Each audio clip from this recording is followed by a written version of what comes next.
Primero que todo, mucho gusto, muchas gracias. Para mí es todo un honor, un gusto, muchísimas cosas estar aquí de nuevo en la reunión semanal del Club Rotario, ver a amigos eh, tan queridos y amigas tan queridas, Luz Adela, te veo ahí, eh, y al doctor Luciano, qué gusto verlo de nuevo, y a muchos más. Eh, Pues venimos con la idea de hablar un poquitico sobre un tema que está muy de moda, un tema que se ha venido debatiendo y hablando mucho, y es la inteligencia artificial. Alguna vez nos dijeron, bueno, ¿y la inteligencia? ¿Qué será la inteligencia? ¿Cuándo una persona es muy inteligente? Yo decía la vez pasada que alguna vez iba con mi madre por San Juan y le dije, mira, ese es el edificio inteligente. Y entonces dijo, pues con razón le dije inteligente, ¿porque dijo el tan feo? Eh, Realmente la inteligencia ha sido definida como la capacidad que tiene el hombre de, el ser humano, los individuos vivos sobre la tierra, de solucionar problemas y adaptarse a su medio, el poder convivir con los demás y poder en esa convivencia no crear conflictos. Para mí es la mejor definición de inteligencia que hay. Por lo tanto, vamos a ver, porque ahora hay muchísima bulla sobre la inteligencia artificial.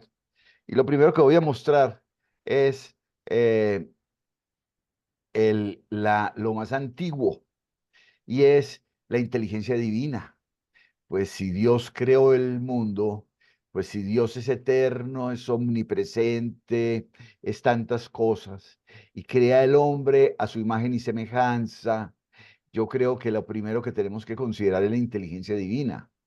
La inteligencia divina ha preservado todo este mundo alrededor de los últimos 13.500 millones de años, si las cuentas no están mal para unos, y o toda una eternidad para otros, si las cuentas tampoco están mal. Realmente hablar de inteligencia divina sería que casi que una ofensa, en principio dijimos, pero no. Es en esa relación de Dios con el hombre, el hombre, el crear al hombre a su imagen y semejanza, es poder hablar que el hombre tiene la capacidad de comportarse, de solucionar, de juntarse, de estar con los demás y sobre todo de crear futuro. Y este es el elemento más importante de la inteligencia. Y es esa capacidad de crear un futuro coherente con lo que pensamos, con lo que hacemos y sobre todo con lo que creemos. Entonces, de esta inteligencia divina a través de los siglos, hemos pasado en esta época a hablar, a referirnos a otro tipo de inteligencia, que es la inteligencia humana. La inteligencia humana muchas veces es para algunos es solamente la capacidad de poder crear instrumentos, de capacidad de crear dispositivos o artefactos que nos permitan a nosotros facilitar la convivencia y conseguir el bienestar. Sigue siendo válido que la inteligencia humana tenga que referirse a solucionar problemas y sobre todo a crear futuro. Pero pegado a la inteligencia humana empiezan a aparecer una serie de nuevos instrumentos. 1860, 1900, principios del siglo XX, empiezan a hablar acerca de la capacidad que tiene el hombre de calcular. Hay un libro buenísimo de árabe que se llama El hombre que calculaba y habla sobre la capacidad del hombre de hacer cálculos para poder anticiparse y hacer un buen uso acerca de lo que hace en el día a día. Y desde allí empezamos a tratar de generar muchísimos cambios. Ya en el siglo XVI, Leonardo hacía una serie de máquinas y diseños con la capacidad de que el hombre pudiera volar, que el hombre pudiera tener máquinas de guerra, que el hombre pudiera navegar, o que el hombre pudiera ir a muchas partes y hacer muchas cosas a través de instrumentos, equipos, máquinas, dispositivos. En el principio del siglo XX esto empieza a tener una carrera muy grande, pues tenemos el avión, tenemos muchísimas cosas, pero es a partir de mitad del siglo XX cuando en la RAND Corporation y en la Fuerza Aérea de los Estados Unidos crean un simulador de cómo se podría comportar el vuelo de una, de una aeronave. En ese tratar de comportar, ese simular, ese tratar de automatizar una serie de funciones, obviamente en esa época en forma mecánica, entonces empezamos a generar inteligencia humana alrededor de máquinas e instrumentos. Eh, Desde ahí ha habido muchas premoniciones. En el siglo, en 1920, hablaban de que con la industria y con las máquinas iban a acabar con el empleo y con la agricultura. Y a finales de la década de los 70, hubo un señor que se llamaba John Naisbitt, que hizo un libro que se llamaba Megatendencias año 2000, o megatendencias o grandes cosas que podrían ocurrir hacia el siglo XXI. Y decía, por ahí en el año 2010, 2020, ya el ser humano no tendrá empleo ni trabajo. Y decía, no es de extrañar que los computadores hayan inspirado miedo y misterio en los trabajadores desde que se descubrieron sus poderes por primera vez. Y entonces el ser humano se mantiene diciendo en el año 2040, entonces no habrá empleo porque la inteligencia artificial hará todo. En el año 2010 no habrá empleo porque los computadores no harán todo. En el año 2015 no habrá periódicos porque todos leeremos el periódico en los equipos, en los computadores, en los celulares. Y el hombre ha sido muy premonitorio, le gusta mucho hacer cábalas y le gusta mucho decir qué puede pasar, pero realmente estas cosas hay que tomarlas con un poquitico más de profundidad, porque siempre han sido instrumentos, siempre han sido adminículos. Me encanta esa palabra que es muy del siglo, de principios del siglo pasado, el adminículo, o sea, un dispositivo que sirve para, que nos ayuda, que nos soporta, que nos permite a nosotros hacer cosas. Con esto, podemos decir que esta es una de las épocas más transformadoras en la historia de la humanidad. El ser humano ha cambiado muchísimo y ahora estamos en la tercera década del siglo XXI. Esta tercera década, 2020-2030 o 2021-2030, que estamos ya en el año 2024, tiene unas características muy particulares. Primero que todo, ya vivimos una pandemia. En el siglo pasado vivimos dos guerras. En finales del siglo pasado hubo grandes transformaciones, la caída del muro de Berlín, el gran desarrollo de muchas cosas. Y en esa mirada hacia el 2030, que nos faltan 6 años de esta tercera década, y pensar en otros 20 años más hacia el año 2050, la mitad del siglo XXI, que a muchos de nosotros no nos tocará, o a algunos nos tocará, no se sabe, solamente está en manos de Dios decirnos quién va y quién no va. Hay mucha especulación, pero fuera de la especulación también hay mucha esperanza y muchos razonamientos en el cual el hombre tiene una gran capacidad para estar allí inteligentemente ocupando la tierra.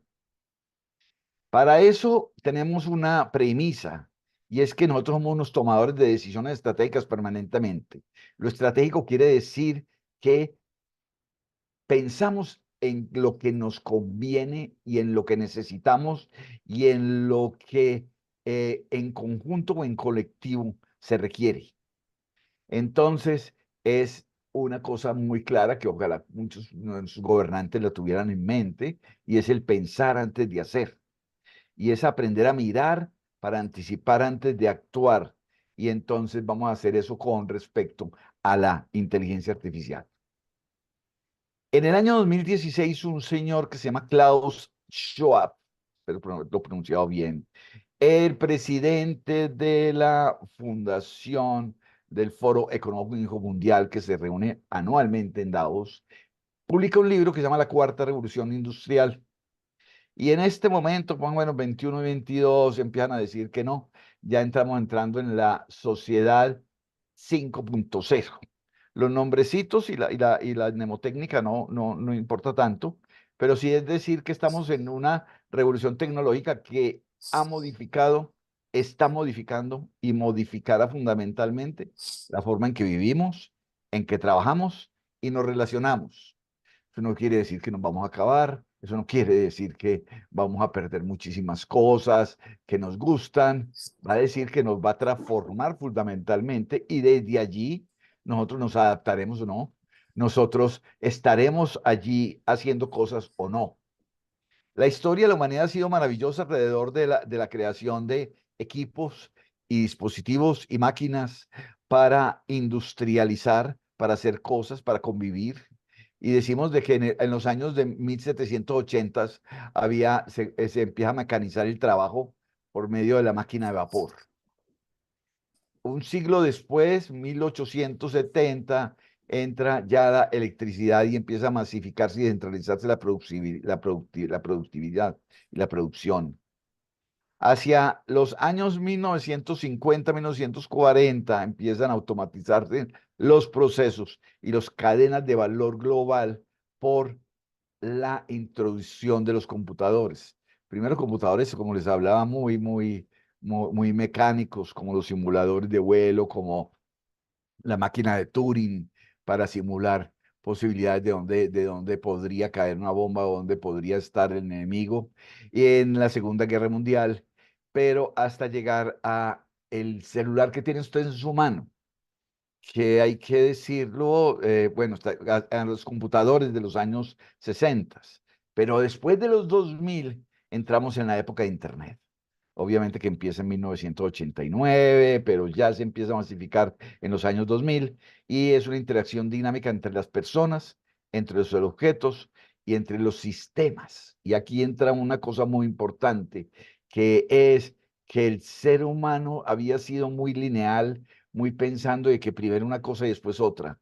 Y empezamos a pensar en sistemas, es decir, cómo realmente se comporta la vida, donde todo se relaciona con todo y nada ni nadie sobra. Es decir, esa es la definición de un sistema. Para lo cual, a partir de allí, entramos en la era de la cuarta revolución industrial, del Internet 4.0 o del 4.0, que es la época del Internet, y época donde básicamente se masifica y mucho más recientemente, a partir del año 10, ya lo que se llaman los teléfonos inteligentes, los dispositivos inteligentes, que está en su mano. Estoy casi seguro que cada uno tendrá en su mano, en su bolsillo, al lado, este adminículo tan importante que se llama hoy teléfono, que a veces lo que menos nos interesa es que sirva para llamar, para comunicarnos, y que tiene gran capacidad. Me causó mucha admiración que la misión Apolo 13 tenía un sistema computacional 1000 veces menor y con menos capacidad que el computador y la capacidad de procesamiento que tiene su teléfono en este momento, independiente que sea un iPhone 15, de que sea un Xiaomi o que sea un Nokia, eh, o que sea cualquier otro teléfonos que llamamos inteligentes. Y lo llamamos inteligentes porque tiene una capacidad de interacción dinámica. Y ahí abordamos entonces un primer concepto. La inteligencia en las máquinas las estamos considerando cuando estas máquinas, estos equipos, estos dispositivos, estos adminículos, nosotros podemos interactuar con ellos. Eso en sistema lo llaman interfase, el interface, que nos permite a nosotros comunicarnos sin tener lenguaje de máquinas. 1978 entré yo a ENCA de Colombia y me dijeron que tenía que hacer un curso de computadores para poder sentarme en una terminal bruta y empezar a escribir en lenguaje máquina. Y esto era complicadísimo, ¿no? Ahora un botón, toco la pantalla y ya está el lenguaje máquina, ya estamos interactuando y muy en forma dinámica. Entonces, cuando empezamos a tener esto empieza un desarrollo en forma exponencial. Y llegamos a los años 2020, 2023, 2022, donde se puede decir que hay la sociedad número 5.0, que es la revolución cognitiva, y es la revolución alrededor de lo que llamamos los grandes lenguajes y las grandes capacidades para comunicarnos con los miles y miles de millones o los millones de millones de datos que nosotros generamos y de la información que nosotros tenemos. Hay un dato que me causó mucha impresión a mí y es que nosotros generamos cada año el volumen de la información que pudimos haber generado, y cuando decimos generados, que hubiéramos sido capaces de escribirla o dejarla en alguna forma en que se recordara. Así como se deja, pues esto, generamos datos más o menos como los que produjimos los últimos 5.000 años. Es decir, nosotros cada día estamos generando una cantidad de información gigante. ¿Para qué esta información? Y ahí es donde viene la gran revolución 5.0 de esta tercera década, y es utilizar esa gran cantidad de datos. Y la gente se muere de susto, dice que no, qué susto, esto va a ser lo más horrible, ¿no? Es algo maravilloso, son herramientas sumamente prácticas, son aplicaciones que están en su celular, que la puedes descargar en forma gratuita cuando lo quiera con mayor profundidad, cualquiera de estas aplicaciones podrá hacerlo en forma de pagos muy pequeños, tener uno a la disposición de uno toda la música del mundo, si quiere, con una publicidad cada 8 o 10 minutos, o sin publicidad por menos de $3, $4, etcétera, así como películas y demás. Es un cambio gigante y es el aprovechar la información global. Y ese es el segundo concepto. Además de una interacción dinámica entre personas, objetos y sistemas informáticos, esta interacción se hace en forma global.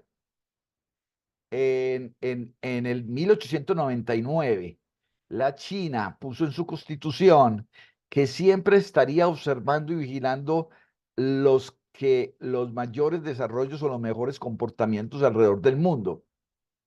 Y esto lo volvió ellos los llaman a mucha gente caimanes, pero básicamente unas personas que están vigilando patentes, artículos científicos, congresos, vitrinas, viajando por todo el mundo para ver qué se está haciendo, y ellos van y lo desarrollan o lo copian y lo mejoran otros lo llaman fusilan, y van y desarrollan cosas, y esto es uno de los elementos más importantes que ha contribuido al desarrollo tecnológico y gran parte económico de la China de hoy.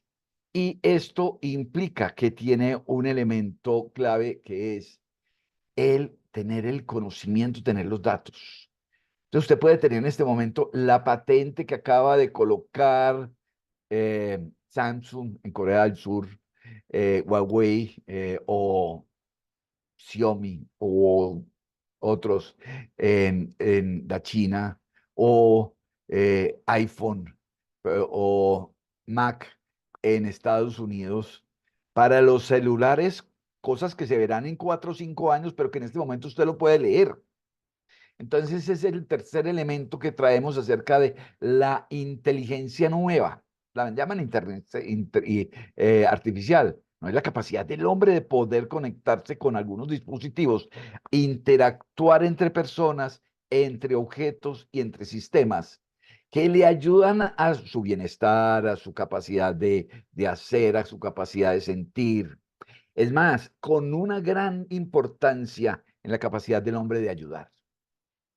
Voy a hacer rápidamente un paso, ¿sí? Alrededor primero de los robots.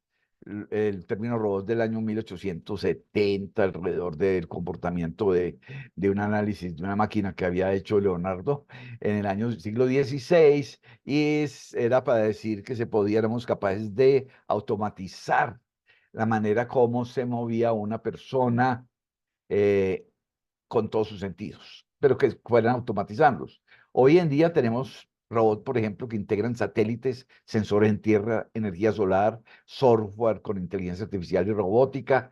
Y ese, por ahí unos 3, 4 años estuvimos en el Valle de Luco, en Mendoza, Argentina. Y fuimos invitados por la Universidad Nacional de Cuyo a la cava, o pues a la vinícola Salentein. Ellos tienen un Malbec maravilloso.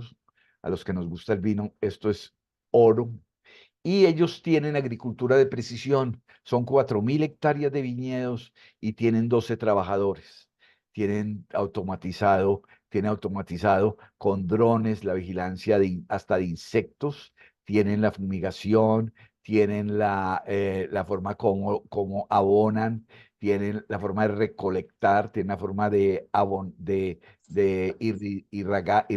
irrigar, tienen absolutamente una capacidad de hacer agricultura de precisión. Y alguien me decía, Lucio, no, eso es porque eso es planito, planito, y ellos tienen estaciones, me dijo un mexicano amigo. Yo le dije, no, no sé, ¿por qué nosotros no podemos utilizar un dron para mirar qué parte de un cafetal, aunque esté cuesta arriba, tiene problemas? Los arroceros ya lo están haciendo en el Tolima y en muchas partes lo hacen. Estas agriculturas quiere decir que vamos a desplazar mano de obra. Y aquí empezamos con el cuento. Sí, mano de obra no calificada. Y esta es una necesidad que nuevamente nos están llamando la atención de que tenemos que calificarnos mucho más para el siglo XXI. No podemos quedarnos toda la vida cosechando y sembrando y recolectando a mano. Otro es alrededor de la seguridad. La China acaba de instalar la cámara número 650 millones. Pues en un país donde hay 1.300 y algo millones de personas, tener 650 millones de cámaras, pues uno parecería poco, pero esto es grandísimo. A mano derecha vemos aquí una cámara que va detectando cada uno de los vehículos, a qué velocidad va y cuál es el que está infringiendo. Cuando se pone en color rosa, le toma una foto y eso es una fotomulta. Y uno diría, no, es que esto son unas cámaras inteligentes, ¿no? Esto es una programación de un aparatico que tiene un sensor. Ese sensor mide la velocidad de cada uno de los carros y los carros entonces eh, pueden ser detectados si están infringiendo velocidad, si están infringiendo alguna cosa. Inclusive pueden detectar la placa para ver si tienen la técnico-mecánica, etcétera. Asimismo como la foto el video de la izquierda, donde hace una fotodetección de cada persona y se puede llegar a empezar a hacer cambios muy interesantes, y es personas que no tengan infracciones y que de acuerdo a su comportamiento social, a su disciplina social, pues tengan premios en rebajo de impuestos, tengan premios en facilidad de acceso a becas, tengan facilidad de muchas cosas para que se puedan premiar los que hacen el bien, y los que hacen el mal, pues por lo menos que sea otra forma de no meterlos a la cárcel, pero sí no tienen favores. Y estos modelos de fotodetección, que es una policía virtual, porque vamos a decir que no, tienen una gran capacidad. En la foto de abajo está cuando una multitud de más de 10.000 personas puede ser fotodetectada una a una y saber su nombre, su número de célula. Mi abuelo en 1968, por ahí, o 70, me regaló un libro que es de George Orwell, se llama 1984. Me dijo, mi hija, mire, mi hija, léaselo. Eso del gran hermano, yo no creo pues que alguien pueda estar a uno vigilándolo a toda hora hasta cuando va al baño. y que sepa que uno está en el baño y todo, no, eso es imposible. Y ahí hay otra cosa también imposible, dice que el agua la van a vender, la van a empacar y la van a vender. Pues estas cosas que muchas veces se escriben y que lo vemos como ciencia ficción, después son verdad. El cómo nos adaptamos, y sobre todo, esto son cosas nuestras, esto no son cosas de extraterrestres ni de nadie más, son desarrollos tecnológicos para facilitarnos la vida. Imagínense la vida en un país de 1.300 millones sin que haya tanta automatización y tanta control. Debe ser una locura, etcétera. Otro tema es la cadena la cadena de bloques. La cadena de bloques tiene una cosa que es muy famosa, que es el Bitcoin, que es una moneda que se crea cada X tiempo mediante una sofisticada cadena de personas que se conectan para crear un Bitcoin o cualquier otro moneda virtual y que tiene la capacidad de estar intervenida y esto es un dinero virtual. Este dinero virtual tiene muchísimo futuro, pero ahora hay grandes contradictores. Pero la cadena de bloques como software, la cadena de bloques como tecnología es lo más maravilloso. Medellín fue nombrado el cuarto centro para la cuarta revolución industrial y un, un buen alcalde anterior desde Ruta N logró de que lo nombraran y que nos permitiera a nosotros, el gobierno nacional invirtió $1 millón, el gobierno, entre el gobierno departamental y municipal invirtieron otro $1 millón y la, em, y la Asociación de DAO, de la Cuarta Revolución Industrial, el Foro Económico Mundial, invirtió otro $1 millón para desarrollar una cosa buenísima, y es cadena de bloques en contratos inteligentes.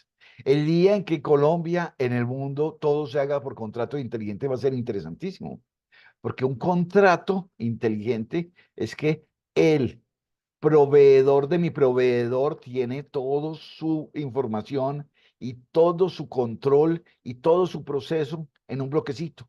Y el único que lo maneja es él.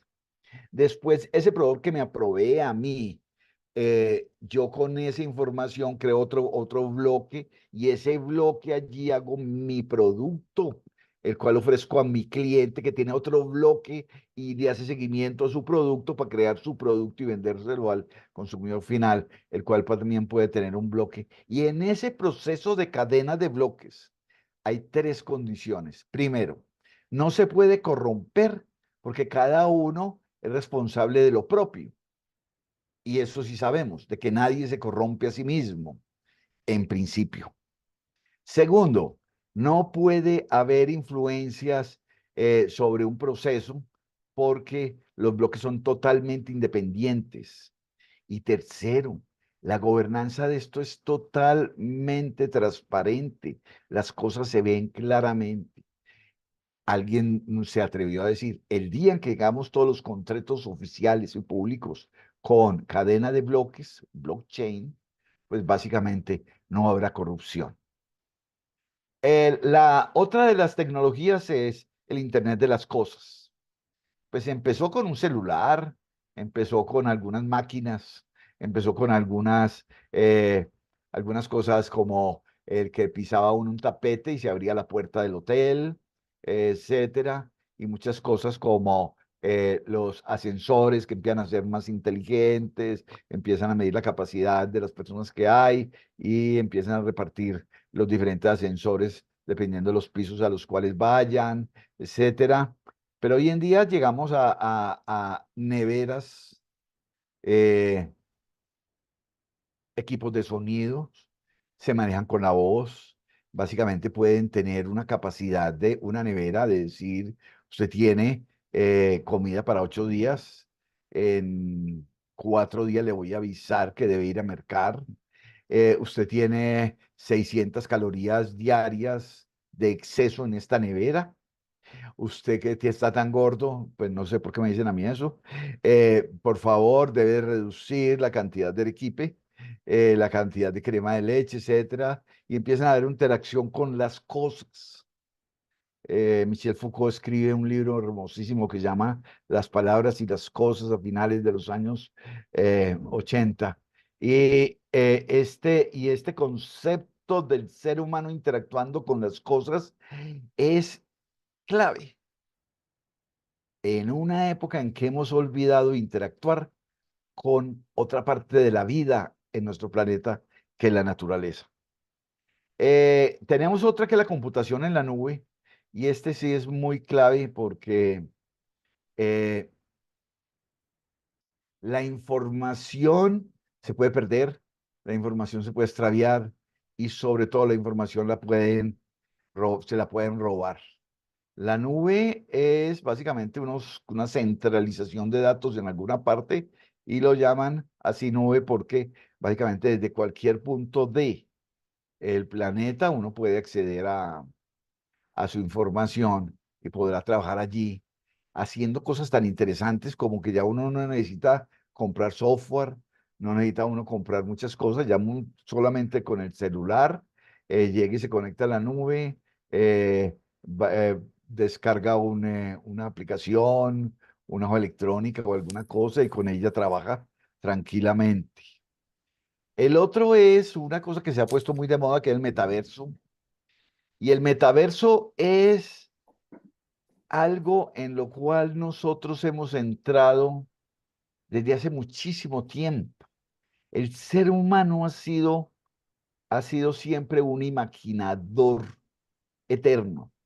De hecho, la palabra ficción quiere decir el poner en alguna parte, o sea, sobre un papel, sobre un discurso, sobre algo, lo que está pensando. Eso es ficción. Y ciencia ficción es llevarlo mucho más allá, mucho más, y es la creación de mundos muy imaginarios. Eh, Julio Verne nos llevó a muchas partes con el metaverso. No se llamaba así cuando eso, pero era el metaverso. Imaginándolo. Y tiene una gran utilidad, que es la simulación y la modelación de una gran pregunta que se ha hecho el ser humano durante toda la humanidad para manejar su incertidumbre, que es el miedo al futuro, ese es miedo a lo desconocido, y la incertidumbre la ha manejado el ser humano alrededor de simular y modelar. ¿Qué pasa si sigue lloviendo hasta junio del año entrante?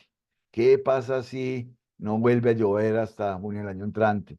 ¿Qué pasa si nosotros tenemos un presidente? No, no voy a hablar de presidentes. Si nosotros tenemos un gobernante de una u otra forma y toma algunas medidas, y esas medidas se pueden simular, se pueden hacer modelos. Hace poco estuve en la Facultad de Medicina de la Universidad Pontificia Bolivariana y veía que estaban estudiando un sistema urinario, el riñón, la próstata, bueno, el riñón, la vejiga y todas las vías urinarias, con unas gafas de Amazon, ¿sí? Y simulaban y podías ampliar tejidos, configuraciones de la vena, configuraciones de la glándula, composiciones químicas, eh, puedes inclusive llegar hasta parte de cromosomas, parte celular. Impresionante cómo se puede estudiar hoy. Obviamente a muchos no les tocó, ni en su profesión, en la mía tampoco, que es poder simular el que pasaría en diferentes circunstancias.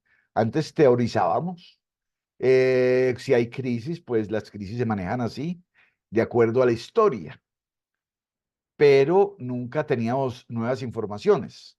Y esa es la gracia de hoy en día, que tenemos nuevas informaciones.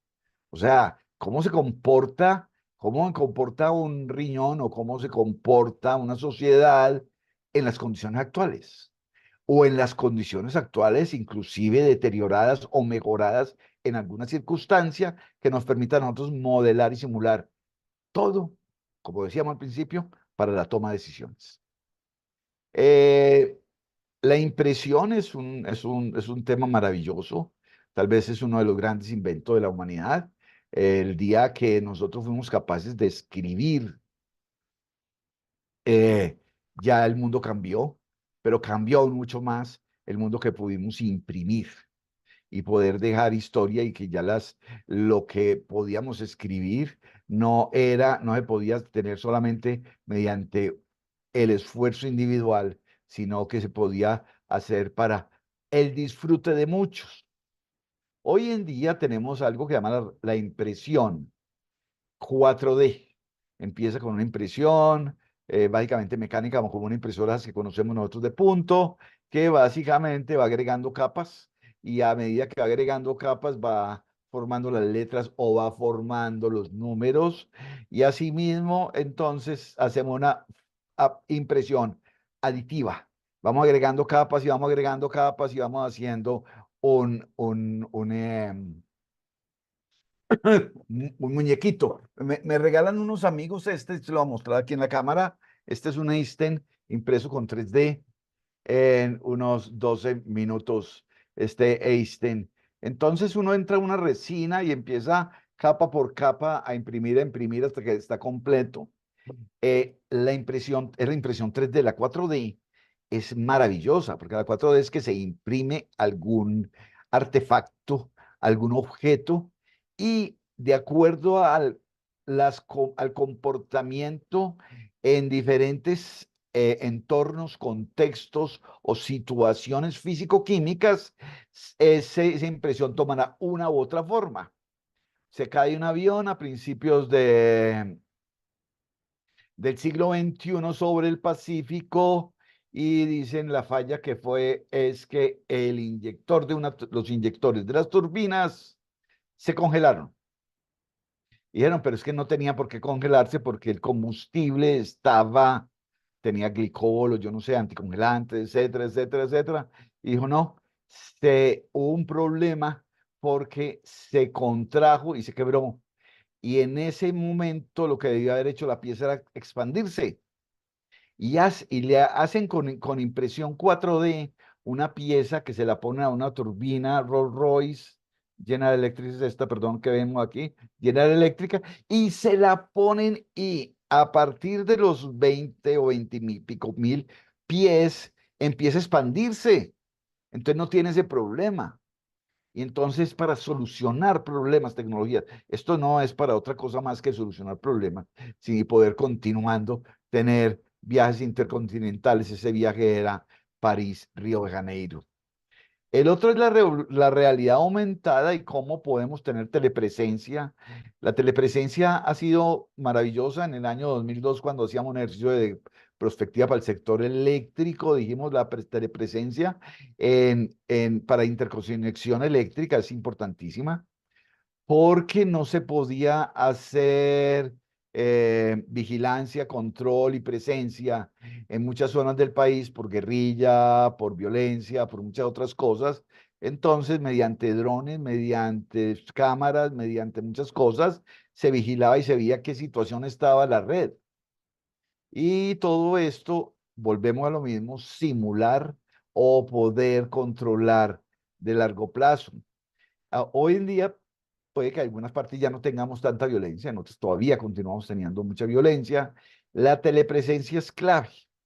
Fue, ha sido espectacularmente importante en el desarrollo del sistema médico de los territorios alejados de Australia donde hay una persona que con un mediano conocimiento en una comunidad, con artefactos, con algunos dispositivos, mediante conexiones de Internet, puede haber una telepresencia de un médico a larga distancia, de un gerente a larga distancia, de un ayudante a larga distancia y tal vez de las cosas más importantes del siglo XXI, que nuestros seres amados, que han estado lejísimos, cuando mi hermano estaba viviendo en Tokio, durísimo porque la comunicación era casi imposible, y el Skype, que es una telepresencia, es poder verlo, poder hablar con él, se lo agradeceremos siempre. pero me voy a tener un poquitico en esta última, y es el manejo de grandes datos y poner a que las máquinas aprendan. Antes llegábamos y decíamos, vamos a automatizar una máquina para que yo le eche agua, ella prenda una resistencia y evapore esa agua y aquí en un filtrico yo pongo el café, ella le pone vapor y por aquí sale café y me sale una máquina cafetera. Máquinas arroceras, máquinas de muchas cosas hemos tenido los seres humanos. Poco a poco hemos ido avanzando y avanzando. Y estas eran máquinas que se programaban, se sistematizaban, automatizaban para que hiciera algo. Pero en algún momento llegaron y dijeron, bueno, pero cada vez que yo prendo esta máquina, en el caso de la industria textil, y llega a un nudo como este, se para la máquina y se pierde la producción. Hombre, y no se podrá hacer un programa de computador o un algoritmo, y ahí introduzco un término, algoritmo, una pequeña instrucción de que cuando encuentre un nudo, lo corta y siga común y corriente y no le pare bolas. Ah, vas a poner a aprender a la máquina, que la máquina aprenda cuando hay un nudo. Sí se puede, sí se puede. Y empezamos a tratar de programar a las máquinas, a los dispositivos y a las cosas para que se adapten a la, a la realidad.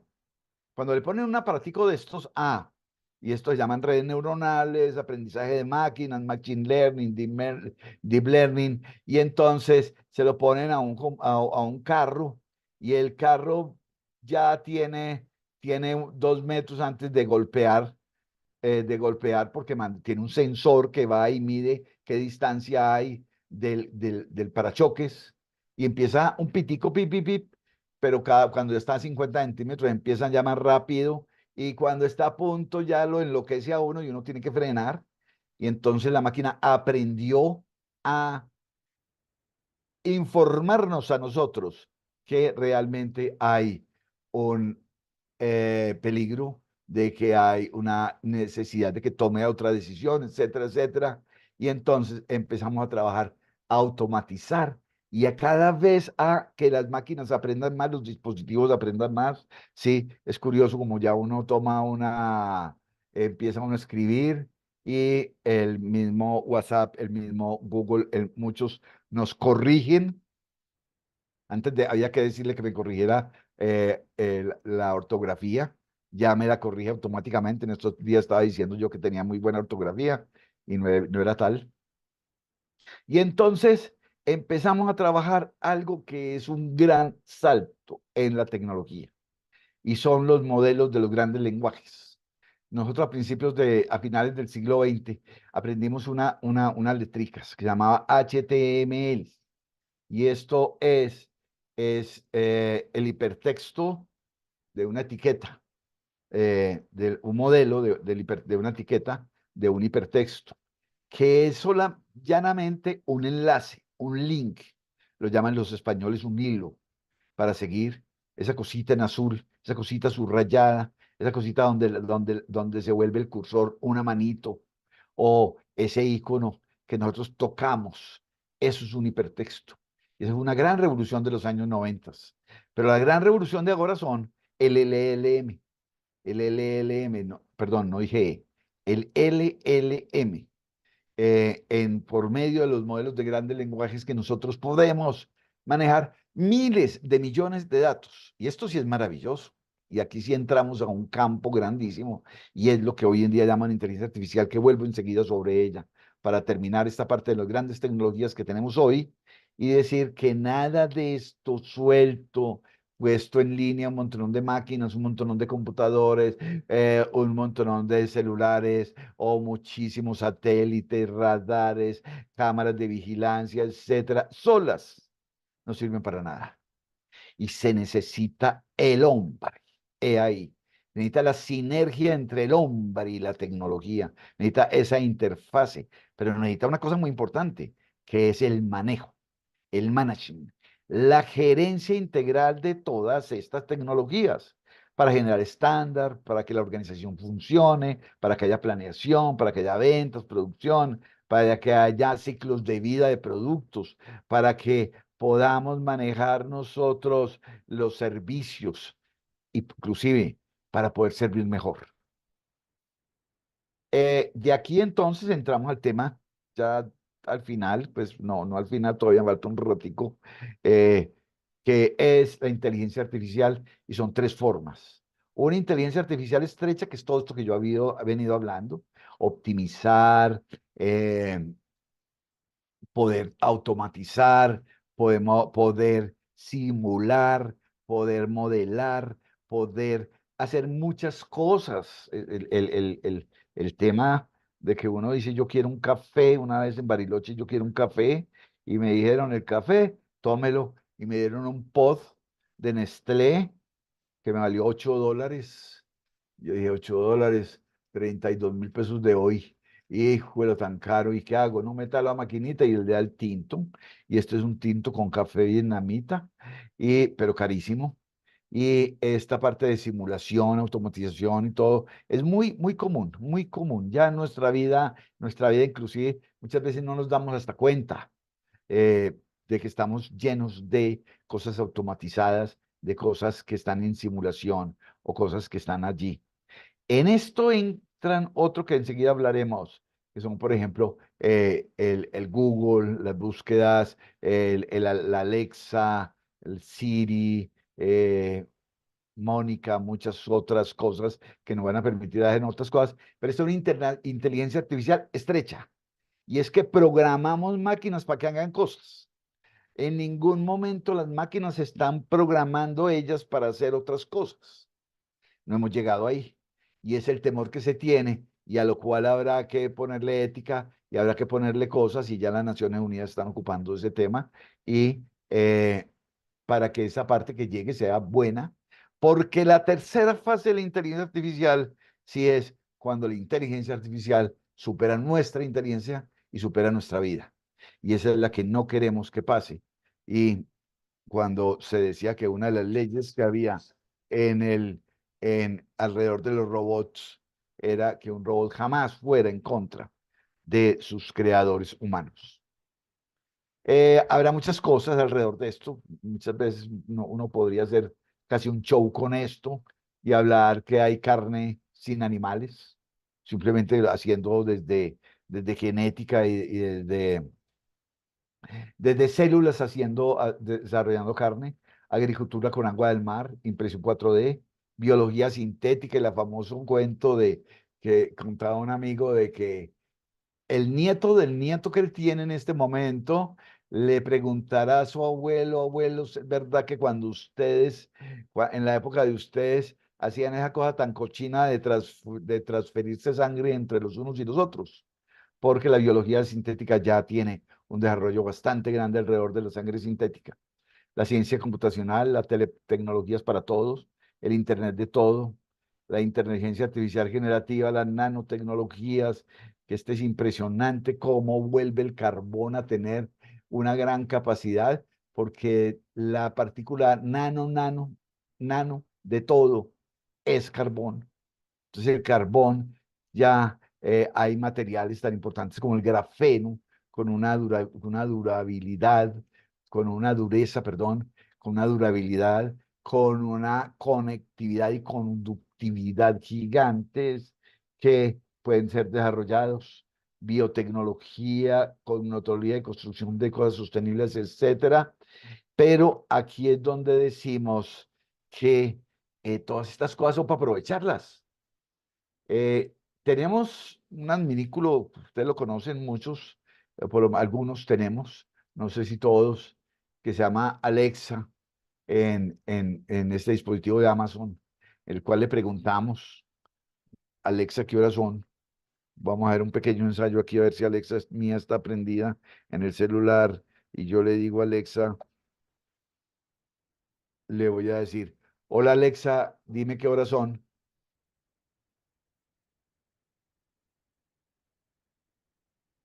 y no me contestó, por lo tanto no es. pero sí tenemos en este computador a Google y le digo, hey Google, dime qué hora es. Hey Google, no, aquí.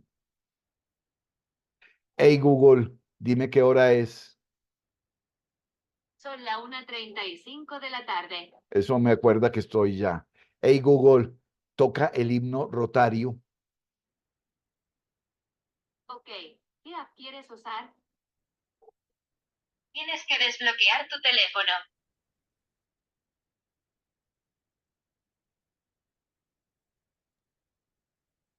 Ah, toca el himno rotario. Perfecto. Abriendo Spotify.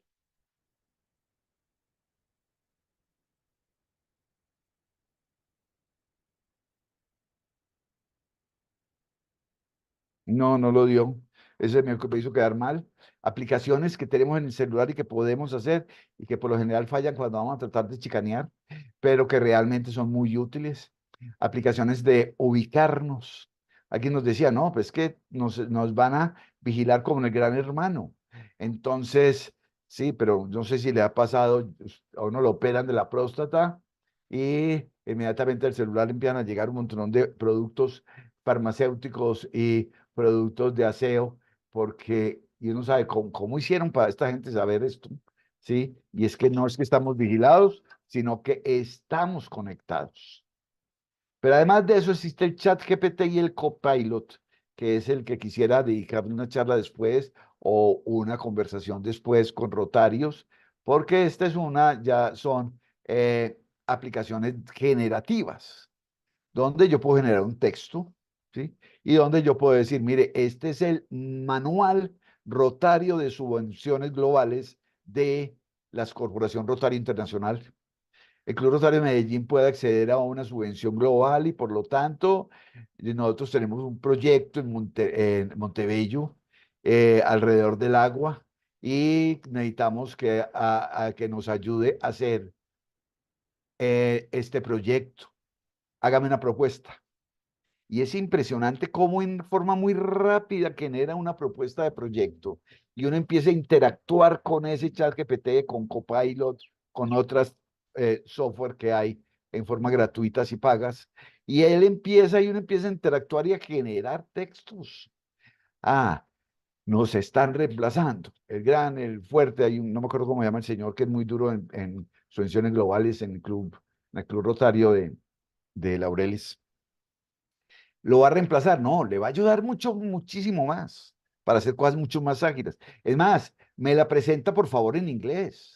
Por favor, me la presenta que cumpla las normas APA y que cumpla las normas y a todo momento hágale el filtro de el cuádruple filtro de rotarios. Este es muy importante y la gente le tiene mucho susto. No le tengan susto. Son grandes, grandes herramientas, grandes herramientas. Es como cuando apareció el buscador, es como cuando apareció el computador, es cuando apareció el carro, etcétera, etcétera. Por eso hay dos escenarios. Uno, hasta dónde podemos llegar esto y es poder tener dispositivos inclusive pegados a nuestro cuerpo o simplemente robots que nos den una patada y nos manden lejos. Lo que sí sabemos es que las máquinas son excelentes simulando, operando, calculando, eh, escribiendo, muchas cosas, imprimiendo, pero no lo son siendo. Es más, son pésimas siendo. Son excelentes simulando, operando y calculando, pero no lo son siendo. Por lo tanto, la amistad es tan importante en Rotarios. La pasión, las emociones, el humanismo, la creatividad, el significado, el sentimiento, sufrimiento, todas las emociones y todas esas cualidades humanas. Y esa tan clave que existe y que es tan importante en el mundo de hoy y en nuestro club, que es la empatía. Por lo tanto, la importancia es cómo la utilizamos. ¿Cómo usamos las redes? ¿Cómo usamos las máquinas? ¿Cómo usamos los datos? ¿Cómo usamos las aplicaciones? ¿Cómo usamos el celular? Lo podemos utilizar en forma tóxica. Hay gente que enloquece, gente que fui a un matrimonio y le sonó el celular al novio y el novio sacó el celular en el altar. Y yo dije, no, ahora sí llegamos a lo peor, ¿sí? Hay otros que son maníacos que son obsesionados con tener de todo y hacer de todo, pero no hacen nada. Pero hay unos que son magos espectaculares. Lo utilizan para sacar, para sacar el dato, la información y el soporte para su toma de decisión en forma permanente. Eh, Hay un prospectivista suizo que se llama Gerd Leonhardt y dice que todo aquello que pueda ser automatizado, optimizado, todo aquello que no pueda ser automatizado, optimizado, robotizado, etcétera, se convierte en algo sumamente valioso para la humanidad. Y es que el ser humano podrá eh, tener la capacidad de tener su inteligencia basada en la tecnología, pero el punto es que la utilice, no que ella lo domine. Por lo tanto, nosotros tenemos que decidir desde estos puntos de vista. La evolución consciente es el equilibrio entre la mente y las emociones. Nosotros tenemos emociones y debemos de utilizarlas, pero sobre todo debemos de quitar el miedo al futuro. Esto es una propaganda de Johnny Walker que me encanta, que dice, soy más rápido que tú, soy más fuerte que tú, con seguridad viviré más que tú. Esto es un cyborg. Pero al igual de los que te sigan, tú también puedes alcanzar la inmortalidad haciendo algo grande. Yo no soy el futuro eres tú. Camina pues, para decirlo muy en paisa. Por lo tanto, para mí, Lucio Mauricio Henao, quisiera terminar esta conferencia diciendo que será siempre imposible un cyborg ser un rotario. Un rotario siempre será un ser humano. La bibliografía está aquí y estos son mis datos y yo con esto terminaría. Muchísimas gracias.